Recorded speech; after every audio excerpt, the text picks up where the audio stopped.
Tech Talk with Matthew Dickerson. Matthew Dickerson. Tech Talk. Sit back and relax. It's time to talk technology. Hello and welcome to all our fellow passengers on the good ship Tech Talk. It's clear blue skies and a gentle swell ahead of us all the way to the virtual horizon, ready for another plain sailing episode today. And who better to take the helm than Captain Matthew Dickerson himself? Welcome to the bridge, Captain. Oh, thank you very much. Do I need to put on a pirate accent? It's not even talking like Pirate Day. Well, maybe I could be a pirate because this week I've been accused of being deceitful. And I consider myself I consider myself to be an honest person, so I was quite offended by so this. do I. Well, good. Well done.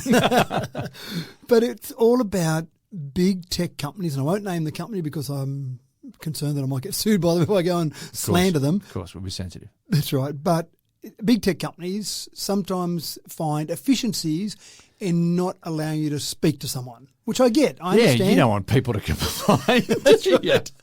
What next?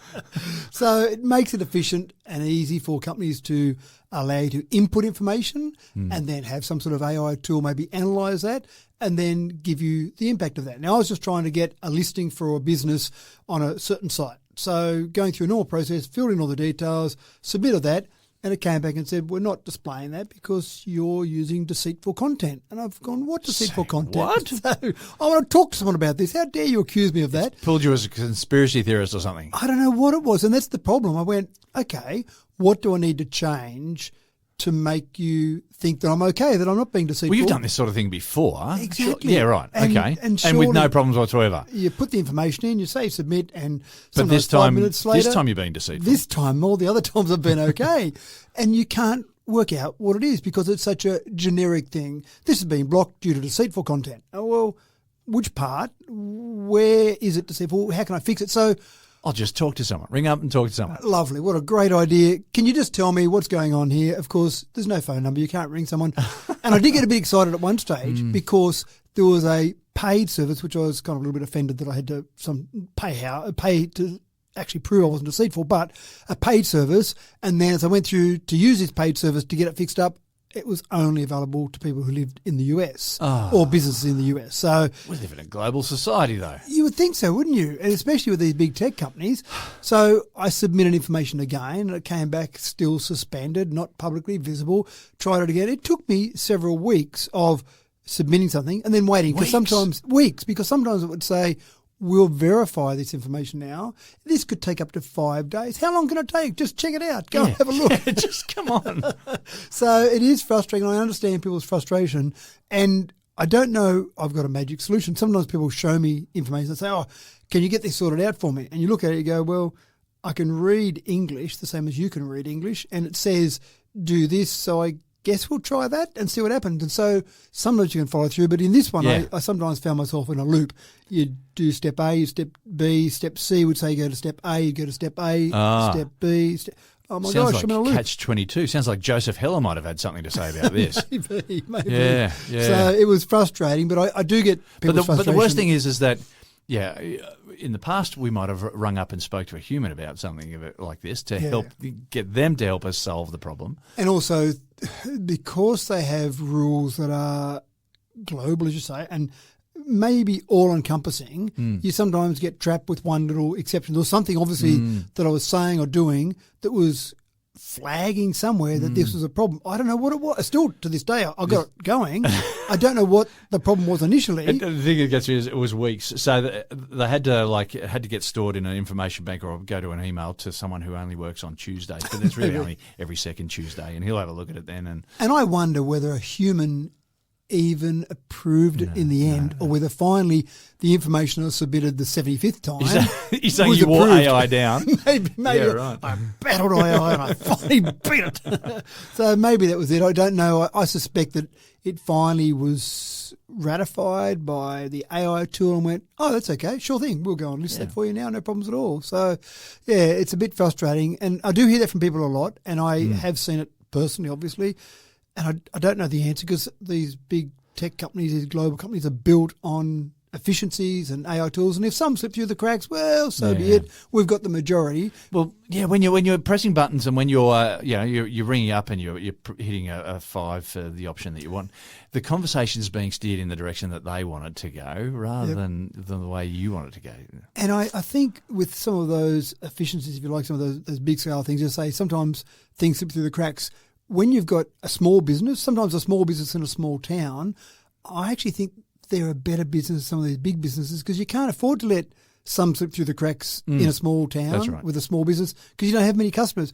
When you've got 1 billion customers like some of these big tech companies have, you lose 1 million. And that's not so bad. The customers are wrong. That's right. So frustrating, but we got there in the end, and it is one of the problems we face. I don't know an easy solution to it. Better AI, maybe. All right, well, we better get cracking with today's episode. And I just want to give you a heads up about some of the stories, folks. Look, it's been a while since we really heard about sneaker technology. I don't know if you're savvy to it back in the 90s, but it's hit the headlines again. We'll have a story about that. Now, for the Lego fans, they've raised the bar for engineering in Toy Town one more time, so stay tuned for that. And we're going to take a stroll around the Parthenon, thanks to AI as well, and virtual reality. But our first story, a favourite topic for futurists since the 1950s. Flying vehicles are hitting our headlines again today. And this new entrant is from an Eastern European company. It ticks the mandatory boxes from the flying car playbook. It's got 4 wheels and wings, but it also has a sleek, racy design, which is all well and good, provided you have your own runway. Now, Matt, is this enough to get you excited?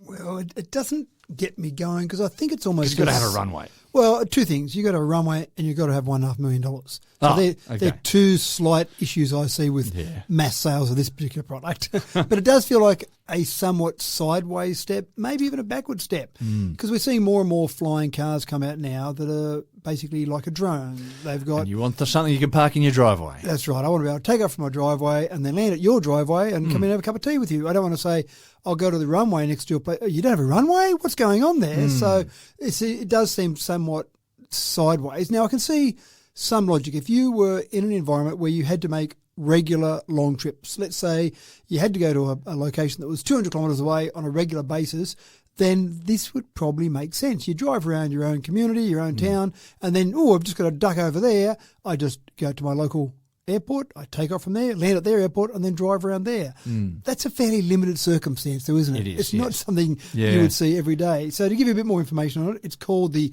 Air Car.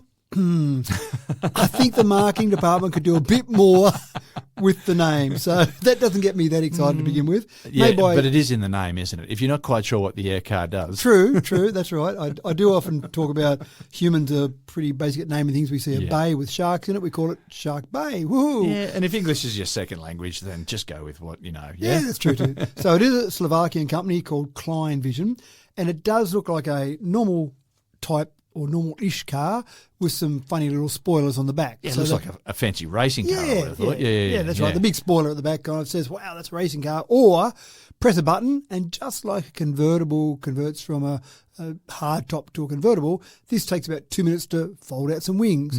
I guess you've got to be careful where you do that. You don't want to be parked in the garage of your home and accidentally hit the button to go wings. Otherwise, you either get broken wings or wings out the side of your house. So I'm sure they've got some sensors there to make sure that doesn't happen.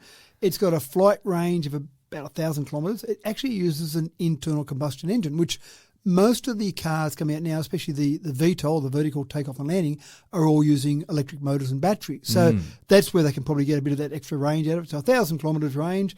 You can buy it now. It's valued at about $1.5 million. The problem is that there hasn't been a certificate of airworthiness generated or issued yet. So you could buy it and you could say, look at my air car, but you could drive it on the road.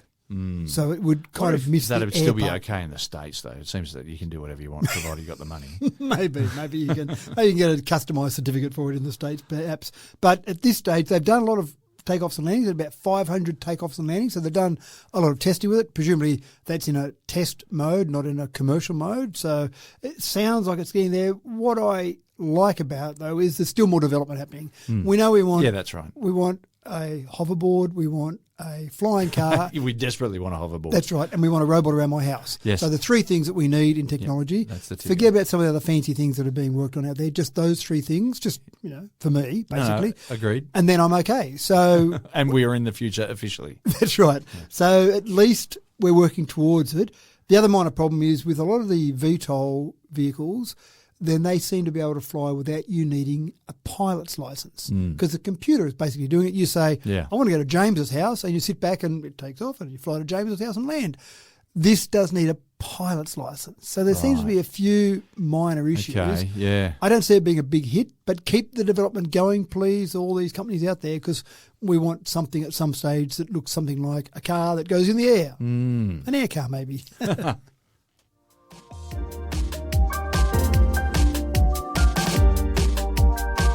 About 30 years ago, society underwent something of a social revolution. After a century of building machines with replaceable parts, companies started to see a real benefit in avoiding the fiddly repairs, and they just started making more desirable to replace entire machines. The repair culture shifted towards a disposable culture. And then 3D printing got all domesticated and things had come full circle. Now, Matt, Philips, the shaver maker, is going to actively encourage me to fix my own electric razor these days. Do you think it's going to have an impact on their bottom line? Do you think the disposable nature of society means that companies keep producing stuff for us to buy rather than repair it? I did wonder whether that's been something that's been worked on from a big picture perspective. We don't want to make these things repairable because we can sell more. Yeah, that programmed obsolescence. Yeah. Things where we're expecting this thing to only last. Well, we've built it to only last you a certain amount of time, so you come and buy a new one. And if you go on razors, while we're on shaving and razors, there used to be a time, and I can remember my dad had one of these, where there was a lovely metal shaft and a beautiful construction at the end that you would screw off with a screwdriver. Yeah. And you'd take that off and you'd insert a blade in there. Yeah. And my dad used to take those out and sharpen those blades. Sharpen the blades. Before you'd put it back in to keep shaving with. He eventually got to the stage, I don't know whether one of the kids, one of us convinced him to do it, or maybe mum convinced him to do it, but eventually could give it up and actually could throw away that little sharp razor and buy a new one and put it in there. Yeah. So that was a big thing for him to throw away any part of that particular razor. Yeah. He must have had conniptions when then... You think about what a razor blade is, it's just this sliver of metal. That's right. That's exactly the part that could be sharpened by Dad or replaced. So then when whole handles, whole blades, everything came out as disposable razors, I mean... Forget the secret, sneaky obsolescence built into it. No. It says disposable. Yeah. It's saying exactly what it is. You throw this away after you use it. Who knows? Well, I reckon that once that soapy blue strip disappears, it's time to change it. But I reckon you can get a lot longer out of it then. That's right. So then, of course, we've got electric razors, which they seem to make a lot of sense. But this intrigues me because, we have things used to be replaceable, like as we just said, but and then we just started just throwing it out. Oh, it's just easy to get a new one. Well, the thing that used to frustrate me, or still frustrates me, I can't tell you how many different little gadgets, things, toys, whatever, over the years, either my own or my kids or me buying them, pretending they're for my kids, but really for me, that I've broken some little part on. And then you go, I'm not going to be able to get that part. No. Get the super glue out. Get the arrow dot out. Get something out. We do a glue it patch together. job, That's right. And it never works quite the same. No. Bit of sticky tape around there maybe to try and hold it together. That never works quite the same. So finally, what do? You throw the thing out and buy a new one, even though you know the rest of it works fantastically. Exactly. Or then you keep the rest of it because when you break another part on the new one you buy, you can take a part off that one. So this is actually quite revolutionary from Philips, and I'm sure other companies will follow. They've come up with this concept called Philips Fixables. Yeah. So they're allowing you to take a design that they give you, a design of a part, just the little minor parts around the shavers, where you can then put that into a 3D printer and print out a new copy of that little part. And I reckon this is fantastic. And it this is. Perhaps, because I've held off from buying a 3D printer for myself, but this might be a reason why I'd actually go out and buy one. If it became a cultural thing, like where you're able to fix little things. Just think you could spend a couple of $1,000s on a 3D printer to save that $5 for that small part. But the problem is you can't get that small part. That's the issue. No. You cannot get that small part. I received some devices that I ordered from overseas recently, and they had the wrong plug. They didn't have an Australian plug in them. I meant to. The packaging said they did. So I finally got another company. That company I couldn't get them from, going to another company to get the same plugs that I could clip in, and they were $1 each and $20 in postage. So again, sometimes you can find the parts and you go, is it worth it, or just go down to a local electronics store and buy a whole new transformer to plug in. So sometimes it's not worth it. Sometimes it's a hassle. Sometimes it's expensive to try and get that little part, or trying to find it is, I think, the real issue. So having the ability to print it. Now, you don't even have to own a 3D printer. There are places like libraries, sometimes various computer stores will have a 3D printer. You can pay to go and use that. What Philips is saying is that we're giving you the design that conforms to our specifications. It's done all the safety checks. If you print this exactly as this is, then it's going to be good. It'll clip on, it'll fit, it'll be safe, all the rest of it. So it's a marvellous idea. Yeah, so you've still got some quality control. Now, at this stage, they've only got one of their shaves with one of their parts, but it's the beginning. I can imagine that it's just, here we are, let's keep working on this. Now, you'd think for Philips, they would have all these designs in some electronic form anyway. I don't imagine they're still making these manually. They'd be automatically produced by some type of machinery that has all these designs. So it wouldn't be that hard, you'd think, to translate those into a design that will work on a 3D printer. So I'm sure they're doing one to begin with to test the market. Once it seems to be okay, once they realise their sales haven't fallen off the face of the earth, then they'll go, away we go. I just hope this works for them, and I hope other people go, oh, that's a really good business model. We should do that too. Well, maybe they're hoping that people say, I'm now going to buy the Philips instead of the Remington because the Philips has got that ability to replace those parts if I ever need to replace them. And let's face it, you don't do it on a daily basis. It just is that one time you knock it off the bench or someone grabs it and just snaps a little bit out.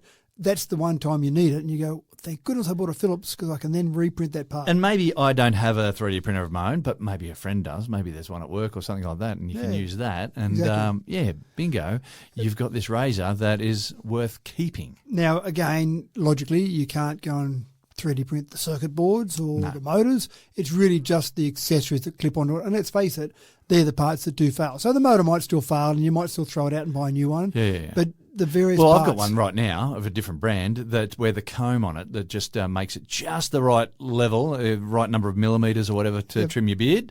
Yeah, and that's got a broken bit on it. And so I'd like to replace that. There you go. So but I can't because it's a different brand. Well, there you go. Your next one you buy might be a Philips. And that is enough.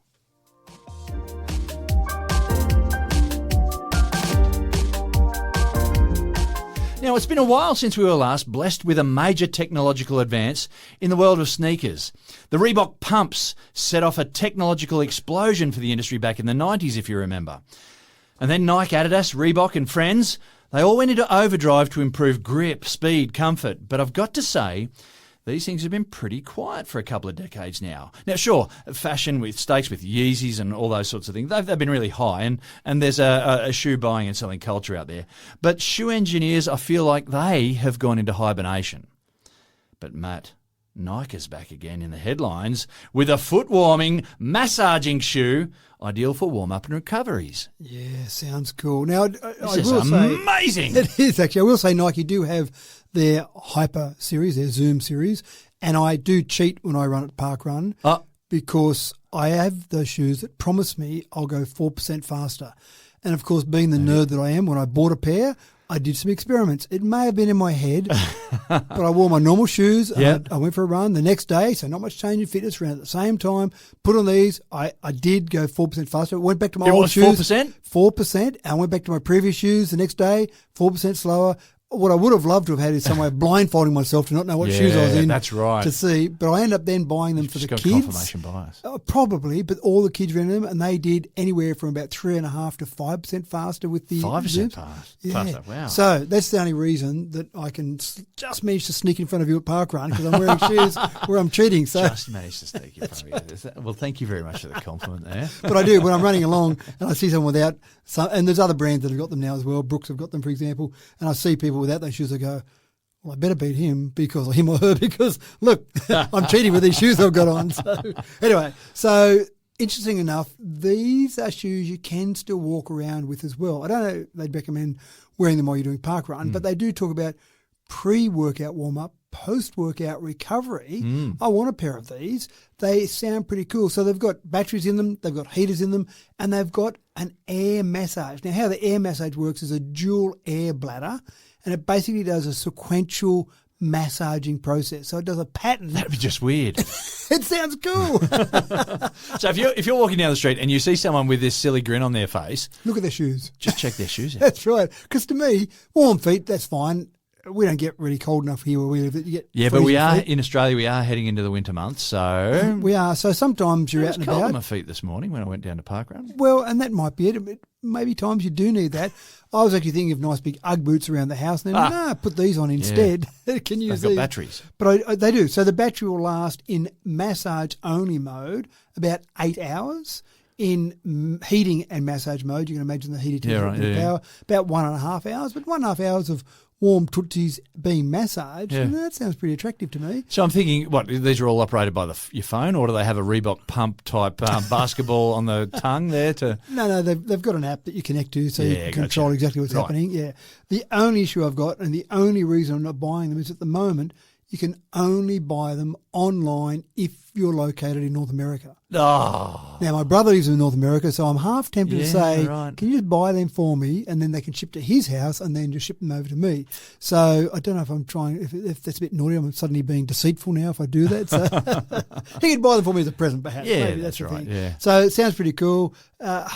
I think we're getting better at different wearables, and this is normally when I think about wearables, I think about watches and rings. I don't think that's about right. Measuring shoes. your fitness, but then you've got this shoe that's nurturing you through to better health and whatnot. Yeah, so they were shown off once before at CES as a concept shoe, and then obviously the reaction was pretty good, so they went, let's go into production and let's go for it, which is great where things like CES are able to be used to see what the reaction is when people laugh at it as they walk past. They go, let's not go into production of that one. People go, hey, I'd like a pair of these, then maybe. So bring that on worldwide, I would say. Surely it's just a website. You can order, you can ship worldwide. Nike do it with other shoes. Why aren't you doing it with these shoes, I would say? Matter of time, maybe? Matter of time. And the only other minor part is the matter of $900. We're hitting the expensive That's items before today. tariffs? Probably $90. Well, it might be $3,000 after tariffs in the way they're going at the moment.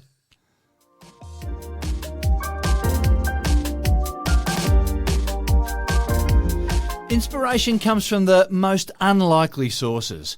Now, how many times have you driven past a car dealership and paid no heed to the vibrantly coloured flailing giant behind the fence?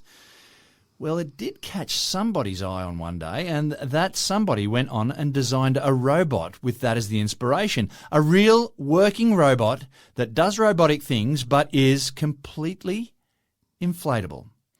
Matt, no bones in this one. This is the real deal. It's a flailing robot. A flailing robot that works like a normal robot. Now, I'm confused by this one a little bit. It doesn't seem like there is a power source as such. It seems like it just relies on mechanical principles and air going through it, and then it moves in a synchronized manner. There's got to be something driving the air through it. Well, just nature. It seems to be where it is. So as air hits it, it moves along. So you would logically you would think nature there's something and lovely feelings. maybe an aura. So it basically starts with 4 inflatable tubular legs, and you've got a stream of air. So there is some power going there with a continual stream of air. Right. So you've got to have something for that. And then each leg, if it's by itself, just flails about like you see those ones out the front of car yards. Yeah. But then together they can achieve synchronized movement. And they really just focus on working out how they can get these things to work together. So you're trying to create a robot without mechanical parts as such. You've just got air to drive it. Is this perhaps the stuff of nightmares? Well, You get this thing that's chasing after you. It's and you go, got a suspect power source, and it's just quiet as anything, I'm guessing, too. and so then what do you do when something's chasing after you? You dive in the water because you want to get away from it. Well, this thing can it's gonna adapt. chase you. This thing can walk on land and can also swim in water. Yeah, so this this is whole nightmare concept, material. that's right, the whole concept is about decentralized intelligence. Now, they got inspiration from nature, of course. Sea stars. Oh, yeah, of course. Yeah, they use localized feedback to coordinate movement, but they don't have a central brain as such. So they thought, we'll leave that. Now, we've got a new measurement for speed. So we thought... Good, strap yourselves in, folks. We thought metres per second was the measurement for speed, but they talk about the fact that this can move at 30 body lengths per second. Oh, wow. And to compare Sorry, that, 30 body lengths per second. That's right. So it doesn't just crawl towards you, it comes zooming at you. well, but a body length it's not very long. So it's a bit of a cheatery, I think. Sorry, in my head I've got a giant flailing robot. This is only little. It's only little, but they talk It's about less of a nightmare. less of a nightmare, but it's still able to be built bigger, presumably. Yeah. But they talk about the fact that a Ferrari, for example, can only go at 20 body lengths per second. So they're comparing a Ferrari or a car body length to this body length and saying how different it is. But, of course, if it's a lot longer, like a car, then a body length is a different measurement of speed. So significantly different. I don't think it's going to take over from metres per second at this stage. Body length is hardly a standard unit. That's right, no. Up there with swimming pools. So essentially it's just using basic physics and it gives you a low energy alternative to robotic systems. Now, why do we want this? What's the point, I suppose? Whenever I see some of these things, I go, okay, what's the practical outcome? When am I going to see this in the practical world? And sometimes never is the answer. My imagination is going to an army of these things, like a horde of ants, sort of just a swarm of ants coming towards you. So they talk about the fact you use this in environments that are unsuitable for electronics, such as outer space. They didn't mention James's place in the middle of the night. But if it can go, walking on land and then walking on water, that's got to have applications, sure. Well, that's right. So they've got issues there where they might have emergency robots, ultra lightweight robots for disaster zones, medical use. They are even going to the stage where they're talking about microbiotic smart pills, so something you would actually take or put into your bloodstream using the same principles on a much smaller scale to deliver a drug where it needs to go. So now you've got them inside your body. Yeah, so, you've got little crawlies inside your body. Little inflatable crawlies inside your body. Here, sir, just take this pill. That's right. It'll just crawl around and go to where it needs to go to. But you could imagine targeted cancer treatment then, rather than just having chemo that attacks everything in your body. Then you could actually have something that targets where the cancer cells are, perhaps. Wow. Also, exosuits, rather than an exosuit that's a big heavy thing that actually gives you a lot of extra weight but then extra power, this could adapt to a user's movement without having processors to do it. I think there's a long way to go on this. But of course, with all things, someone comes up with a solution to a problem we didn't know we had, or where someone comes up with an idea for what we can use this for, or a new horror thriller, perhaps. But that person who comes up with the idea can be anyone from anywhere, and you just need the person with the idea, don't you? You need that, and then it builds on there and continues to build on that and stand on the shoulders of giants.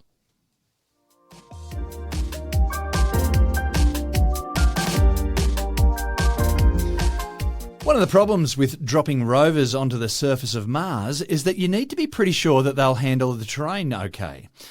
You need to find somewhere on Earth that matches Martian conditions fairly neatly.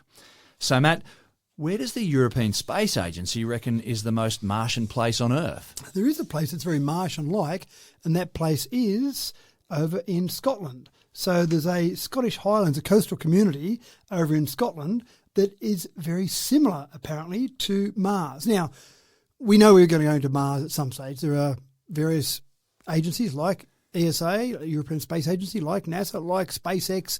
There's lots of people that want to be on Mars. I'm pretty happy with Earth personally, but there's people that want to be on Mars. And so when we get there and start to do things on Mars, start to put rovers on, that type of thing, exploring Mars, we're pretty sure the devices we're putting on there work. So you can't just get it to Mars and go, we didn't think about that, did we? We'll send up something else. There's to fix $50 billion down the drain. Right. Oh, well. And obviously a bit of time to get there as well. It's not just dropping around the corner. So there's a place over in the Scottish Highlands that's got billion-year-old rocks that closely resemble Martian geology. So they've got rovers, or a rover at the moment. ESA is developing a Mars rover. They're testing it there.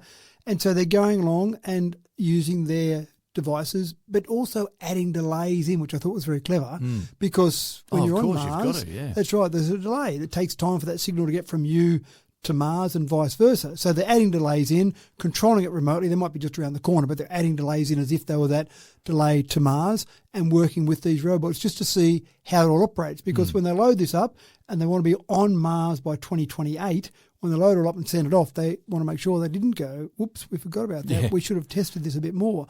But it's actually quite fascinating. This particular rover will have the ability to burrow down 2 metres into the Martian surface. So no previous rover has been able to go down that deep. Yeah. What they're really trying to do is search for organic material, search those layers to see if there's anything trapped in those layers of rock that says, we can look at this rock and we know that yesterday, a million years ago, whatever, there was something that was organic on Mars. Because at the moment, it doesn't look great to live on. I'm not busting myself to go and get there and live there tomorrow. But who knows what it looked like a million years ago, some time ago. Maybe there was organic life on there. So that'd be quite fascinating. And again, doing that testing in the Scottish Highlands. So the terrain's like Mars, but I'm guessing Mars is I know that Mars is a fairly windy sort of place, and I'm guessing the Scottish Highlands very similar in that regard as well. So yeah, I think wind is a factor that you would have to be considering for sure. You would have to be. That's right. It'd be one of those things you wouldn't want to get there and go, oh, we didn't think it'd be this windy.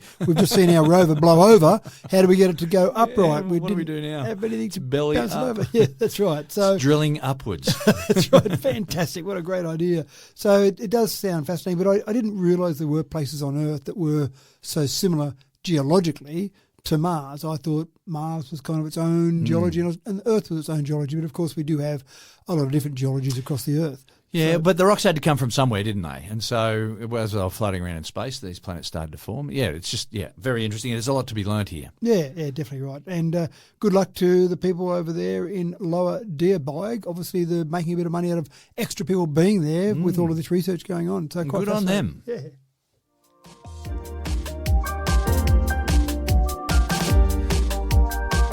Not wanting to be left out of the AI revolution, toy giant Lego is on board now, converting your text prompts into buildable designs. Lego's always been a name synonymous with freestyle creativity, but Matt, that all takes a turn with the LegoGPT. Well, it does, but it's not Lego on board. They've made no comment. These are some independent researchers doing this work. I That's all misread right. the notes on that one. No, but this is quite fascinating. So one of the things about Lego, my kids all love their Lego. In fact, I've got a daughter who's an architect and she was still playing with Lego when she was in her late teen years. Anyone who doesn't love Lego, we don't need to know about. That's right. Turn off now. So Lego, one of the things that I love about Lego is, sure, you can build what's in the booklet that says, here's the thing that's going to look like the picture on the front. And we know there are purists out there, and we tip our hat to you. That's nice right. work. But and they'll build that, and that's fine, but then you can play. And that's what I used to love about Lego as a kid. You can just build random structures and try and make it look like something, or build a Homer Simpson car, whatever you want to do.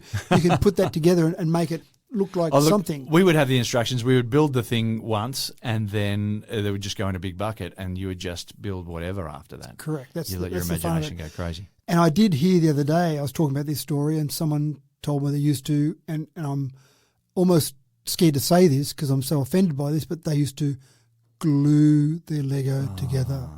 So those people can turn off as well. Cannot abide by that. No, that's right. Because the whole point is it goes together and then comes apart, doesn't get glued together. Yes. So, and you know what? You don't even have to glue it together because it just stays together. It's does. that whole snap lock feature that it's got. Exactly. Quite incredible. So it was always fun to put together those parts. I must admit, some of the later products that my kids were getting, I felt like Lego was cheating, because rather than just take these blocks and build something, there were so many custom parts, and I just don't love that from a. Oh, you're not a fan. I love the block, and I love the block where you build something out of the blocks. But then when you've got a little thing that's obviously the part of this Star Wars aircraft, you go, well, it's not really just it's all been cut and Lego. shaped to be the form, rather than having to use your imagination and your creativity to create that. So what I like about this concept, so there's some researchers that got together and said, let's build a design, not by just sticking things together like you typically do, where we give LegoGPT, they've called it, we give it a text impromptu, if you like, to say, I want to build this, and then it will give you a design. So you'll say, for example, I'd like to build a 3-story house that's got 2 bedrooms on the bottom floor and then a kitchen on top, and something like that. Can we build that and give it as many details as you like, and just using 8 different basic Lego bricks? And that's what I love about this. You don't get any customised bricks here.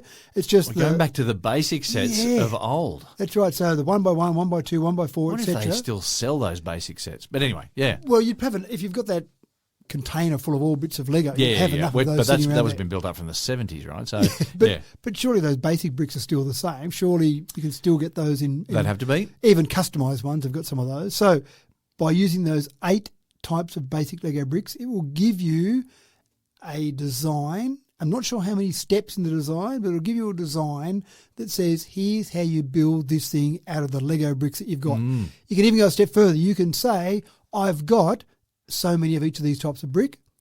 Now, I want to build this with the constraint of just these bricks available to me. Yeah, okay. Go for it. Build something for me. So it does. It gives you a design. It does go through a process where it tests it in a virtual environment for its rigidity, so its structural integrity, if you like. Because sometimes when you put together Lego, you think, is that bit going to hang out there?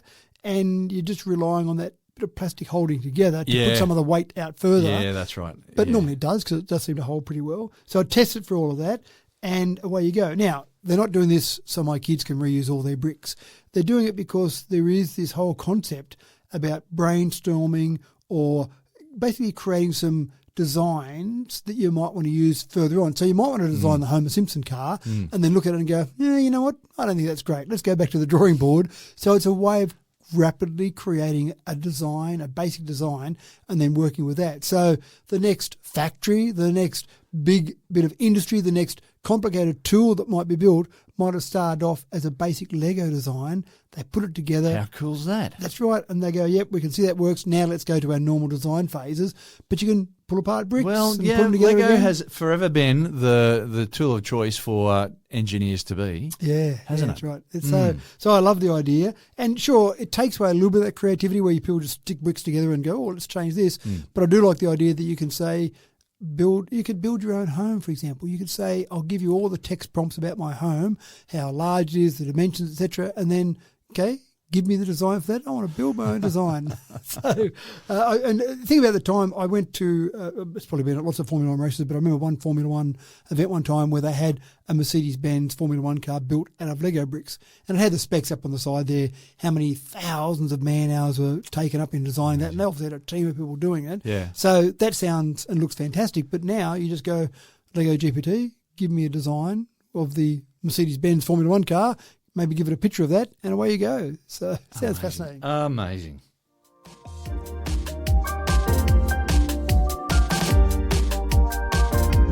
Well, here's a story that kind of feels like it could only have come out of America. We're well and truly aware of AI's entry into the courtroom and its usefulness in its capacity as a paralegal. It can perform research to identify precedents in a heartbeat. But Matt, AI has recently been invited into the witness box. How in the ChatGPT did that pan out? It does sound quite AI eerie. in the witness box. Yeah, eerie, emotional. It was very impactful, apparently. So you had an incident back in 2021, road rage incident. Unfortunately, in America, people carry guns, and so someone was shot dead in a road rage incident. Terrible outcome, obviously. Anyone that dies in any sort of accidental or deliberate death like that is terrible. So they caught the murderer, and so he was being tried. Alleged murderer, but presumably it was pretty obvious, so he was being tried. Often you have victim impact statements. So there might be someone that was a victim of crime themselves. So it might have been a robbery, might have been a personal assault, and they will give evidence in a courtroom to say this is how it impacted me. Yeah. If the person's not there anymore, it's hard for them to give a victim impact statement, but the family can give that. In this scenario, they built a deep fake of the person who was murdered. Oh. And in the courtroom, they gave a victim impact statement. They talked about how it had affected their ability to go forward in life. They had the dreams of most people having the kids, ghost of having Joe family. Blogs came back to speak in court. Yeah, that's right. So he talked about getting old as a gift that hasn't been granted to me. I mean, the family in the courtroom were obviously incredibly impacted by this. Hopefully the actual murderer was impacted by this as well. But the judge gave a 10.5-year sentence. In the end, he was only charged with manslaughter, not murder, which I found fascinating. But the judge gave 10.5-year sentence and said afterwards that there's no doubt about it, the AI video played a role in influencing my sentencing decision. So it's the first time we've seen a victim deepfake. And again, we see deepfakes used for all sorts of bad reasons, but I thought this was one where it was actually used for a good reason. So I just think it just seems like such a stretch to get AI to speak on behalf of someone. But the person can't. The person's lost their voice. So Yeah. But if they've lost their voice, then how can you still speak for them? How do you get it occupy their thoughts? Yeah. I just reckon that this could only have started in America. Yeah, I agree. And I just wonder whether or not it'll take hold anywhere else on the planet. Yeah, I don't know. And I suppose if there's a business model for it, then someone will do it. So if suddenly there's a way to say we can actually have an influence in the courtroom. We only charge you X dollars to go and generate a deep fake for the courtroom. Maybe it takes off. With a little extra emotion added. I just, tug on those heartstrings. It would be incredibly. If that was my brother or father or whatever sitting in the courtroom, you can imagine thinking he could be here. Look at that. It's incredible. So they took a range of old video footage, old audio they had, even photos, and fed all that in, and then basically typed up what they wanted the victim to say, and away they went from there. So, pretty eerie.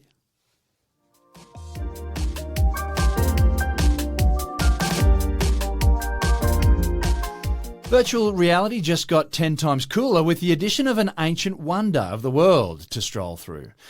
You can truly step into a time machine now that will deliver a detailed virtual replica of the Parthenon that's been digitally reconstructed. Somewhere for archaeological enthusiasts, perhaps, to explore in their lunch break, Matt. I'm actually about to go and sell my shares in all airlines, all travel companies. It's going to get to the stage soon.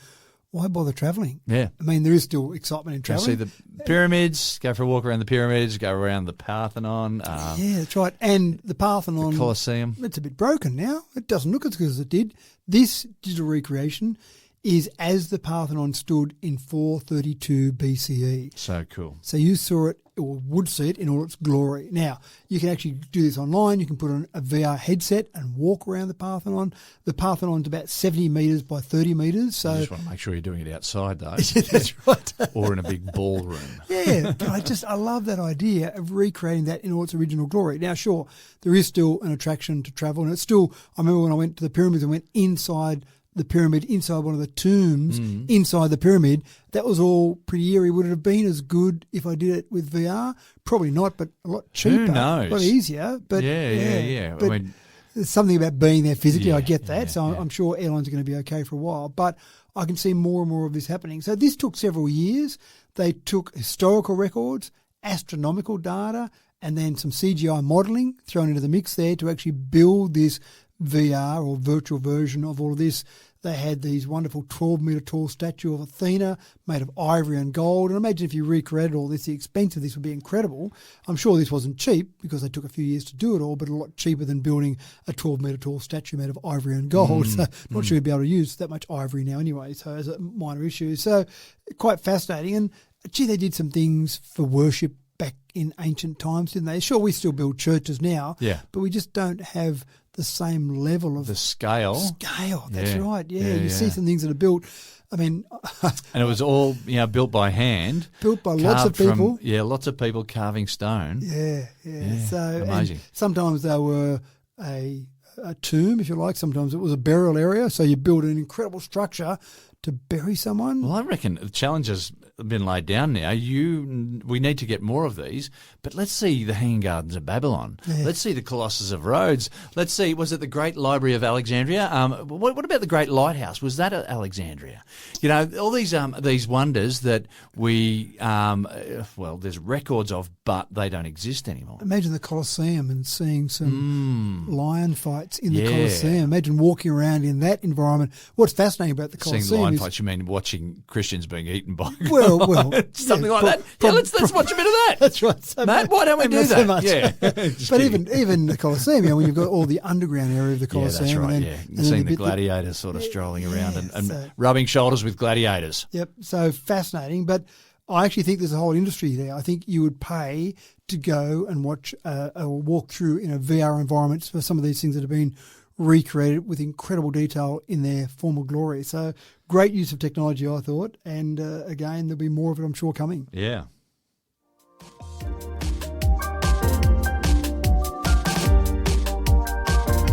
Now here's a story that may well have escaped all but the most observant among us. Every now and then, in an all too familiar logo, gets a tinkering. And having been almost a decade since its last zhuzhing up, the Google logo has been aesthetically upgraded. Now, did you spot this yourself, Matt, or did they send you the press release personally? I didn't spot it myself, and it's fascinating because they've gone from a distinct change of the four colours, a hard line change, to a gradient. And it was only about a month ago I was doing some other work with a designer, just designing some information for me, some logos, etc. And I talked about gradients, and you told me that gradients are so yesterday. Gradients are out. Hard changes of colour are now in. So Yeah, right. designs from a few years ago that had gradients, they're so yesterday now. And so when I saw this come through, it grabbed my attention because I thought either my designers and myself are way out of touch with what things are happening, or maybe Google's way ahead of the curve and they're getting back into gradients before they come back in another 5 years' time. But it's a subtle thing, and it's interesting the way they've done it. On iOS, if you've got a Google logo on any device on iOS, on an Apple device, or on a Pixel device, you'll see the gradient. But if you've got an Android device or you're just browsing on the web, you'll still see the old hard line between the colours. This is it. I went looking for it and I thought, no, that just looks like the normal. That's right. So on and an that's Android because phone... I'm one of the plebs. I know. Sophisticated Android phone is what you meant to say. So I'm sure they'll change that at some particular point in Eventually, time. when they get around to it. And I think sometimes with marketing, it really is about just changing it for the sake of changing it. And that's fine. Yeah, we're just I don't know they were showing you that they're staying new and relevant. Yeah, or jumping ahead of the curve with gradients. Who perhaps. knows? Yeah. So it's quite fascinating where they're going. And I don't know that anyone complained about the logo. I don't know that anyone said it looked like it was out of date or anything like that. But again, you keep changing things. You want to stay almost a mindset. Let's change our logo because we're going to show that we're still changing things. We're not just sitting back comfortable and relaxed. There are people behind the logo. There are. Now, the other part is that it's mirroring the design language of Google's Gemini AI logo. So I did wonder whether they've come up with their Gemini logo and went, let's show that we're not being left behind by ChatGPT. We're still trying to keep up to date. So let's go and make a change to suit our Gemini logo and show people we're really with it, rather than we don't want to be the Nokia of the search engine world. We don't want to be left behind, or the Kodak of the photographic world. So we want to make sure we stay up to date. So keep an eye out for it. I say Pixel phones, there's not many of those out there, but Pixel phones, iOS phones, yes, and at some stage in the near future, probably everything else you would think logically, even your phone, James. Even my phone. That's it. And with that, it's time to bring this ship into dock. Stand by for the mooring line. This podcast is about to take up the slack. Thanks for another sterling tech talk, Matt. And I'm going to go and get hold of LegoGPT. It's on GitHub, so it's free, because I do want to build something like, maybe a model of, I do like the idea of the house, or maybe a logo for a business. Maybe me. Maybe I'll get a Lego version made of me. So I'm just going to go and play with the Lego. Just make something. Exercise that creative part of my brain again. Well, thank you all for tuning into another episode of Tech Talk with Matthew Dickerson. Tech Talk is an all-weather podcast written to withstand the harshest conditions that Mother Nature can throw at it. I'm your host, James Eddy, wishing you fair skies, fresh breezes and smooth waters for the week ahead. We look forward to the next time we meet for another brand new episode. Until then, take care and we'll see you then.